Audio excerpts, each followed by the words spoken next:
Hi, this is Rick. Before we start the episode, I just wanted to take a moment to thank everybody who has purchased a copy of the Evolution Talk book. It really means a lot. And now, on with the show. There is grandeur in this view of life. Welcome to Evolution Talk with Rick Coast, an introduction to the oldest story ever told.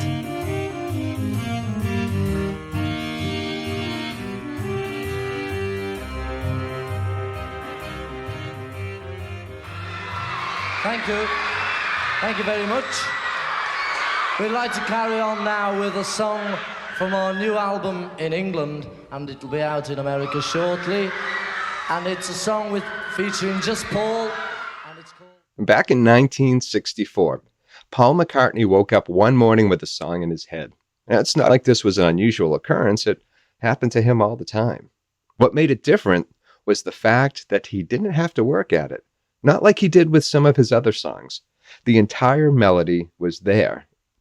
He got out of bed, certain it was a song he must have heard somewhere else, maybe an old jazz or big band number.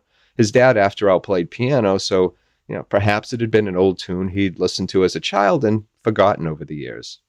To help himself remember it, he hummed it to himself and came up with some nonsensical lyrics about scrambled eggs. Throughout the day, he sang his scrambled eggs song to friends and asked if they'd heard it, but no one had ever heard it before.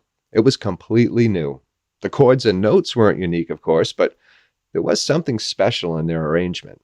And that's often the case with great music. Same old chords, new arrangements. Satisfied he wasn't mimicking an old tune from his past, Paul sat down and came up with new lyrics to go with his new song. He called it Yesterday. I went to the piano, found the chords to it. It was like in G, F sharp minor, 7, sort of B and that. And just remembered it, made sure I remembered it. And then I just hawked it round to all my friends and stuff and said, what's this? It's got to be something.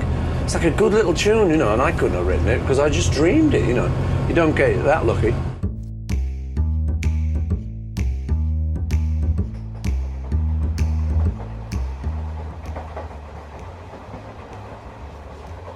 "57 years before the Beatles' biggest hit was born, Albert Einstein sat on a train on his way to work. He was employed by the patent office in Bern, Switzerland. Although his eyes watched the buildings and the trees fly by the window, his mind was elsewhere. He couldn't stop thinking about an image that had suddenly come to him the day before. It was of a man falling.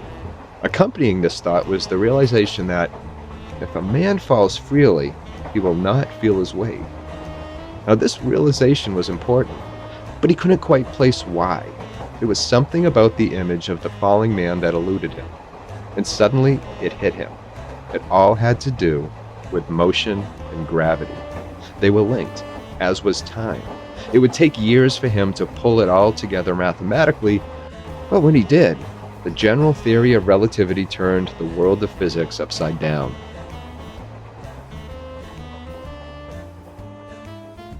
People ask the question, what has Einstein done for me lately? And the answer is everything. Everything we see around us, the electronics, the satellites, the atom smashers, all of that in some sense can be traced back to the work of Albert Einstein. In fact, many of the crumbs from his table, have gone on to win Nobel Prizes for physicists even today. That was physicist Michio Kaku from a Big Think video. There's a term for what Paul McCartney and Albert Einstein experienced. It's called a Eureka moment. Sometimes it's also known as an aha moment. It's that eye-opening, mouth-dropping second when a concept previously unknown suddenly presents itself to you. It could be a song, it could be a story, or, as in physician Alexander Fleming's case, the sudden epiphany that the mold in his petri dishes seemed to have an adverse effect on the Staphylococcus bacteria he was studying. Staring at his dishes, a thought came to him. What if the mold served as a deterrent to bacteria? Chasing this thought led him to create penicillin. I've got to thank my colleagues for the wonderful terrines which I've just been presented with. On this, the 25th anniversary of the publication of penicillin, it was just 25 years ago that the word first appeared in print. It was a brand new word. And people keep on asking me why I ever christened anything penicillin. Well, if you knew a little botany, you'd know. Because the substance is made by a penicillium, so it's perfectly obvious to call it penicillin. That was Sir Alexander Fleming from an acceptance speech in 1954. Eureka moments. Where do they come from? Well, nobody knows. We may know someday. It may even take some future neurologist's own personal eureka moment to get us to that understanding. Even rarer is when a eureka moment occurs to two people at the same time. Even stranger is when it's linked to the same catalyst. In one case, the catalyst was a book by Thomas Robert Malthus. It was titled An Essay on the Principle of Population, and in it, Malthus outlined his ideas on population growth, its methods of increasing, and its inhibitors. Originally published in 1798, his ideas became known as the Malthusian Law of Population. But that's not what we are concerned with here. What we're concerned with is the effect it had on two men at roughly the same time.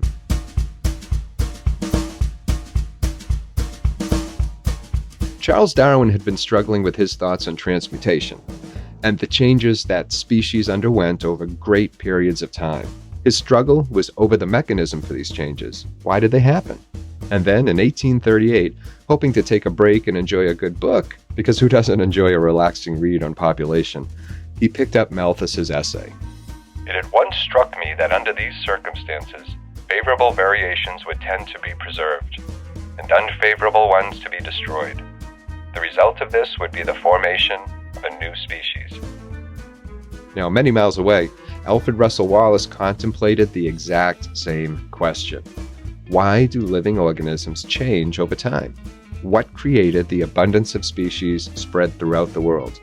It couldn't all be attributed to a creator. If a creator had a hand in it, surely he did so in a subtle way. And then one day, hoping to escape from his thoughts and read something else, Wallace settled back to read a book. I thought of Malthus's clear exposition of the positive checks to increase. Disease, accidents, wars, famine, which keep down the population. It then occurred to me that the same causes, or their equivalents, are continually acting in the case of animals also. Why do some die and some live? And the answer came clearly, that on the whole, the best fitted live. Then it suddenly flashed upon me that this self-acting process would necessarily improve the race.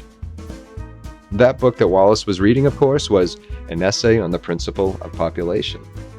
Two eureka moments separated by space and time. They both culminated in one great theory shared by two men completely unknown to one another.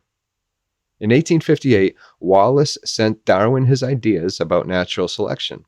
And Darwin had already started his own book on the very same subject. That book on the origin of species was published in 1859. Wallace and Darwin remained friends and supporters forever after. Yesterday, the theory of general relativity and natural selection, they all happened in a sudden flash of insight. Moments when the great minds behind them were preoccupied with a book, or trees viewed from a train, or cascading through the mysterious world of dreams. You can call very simple, even childish dreams, but they are what really move us for the rest of our lives. The French philosopher Camus put it very well when he said, all of a man, he should say person, man or woman's creative life consists of the search through all the detours and routes of art and thinking to rediscover those images in the presence of which his soul first opened. And it's so frequently the case that what we would like to have is a return, a reprise, an experience like that which so excited us when we were young. That was American biologist E.O. Wilson. These sudden flashes of genius can happen at any time and on any subject. They may even happen to you.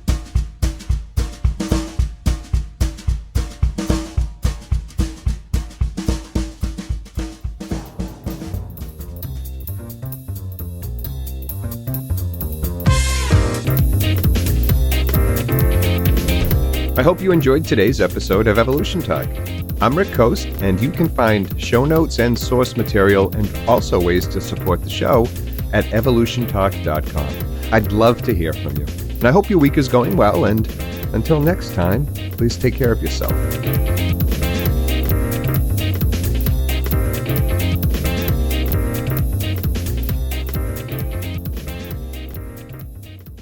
Evolution Talk is a Rick Coast production.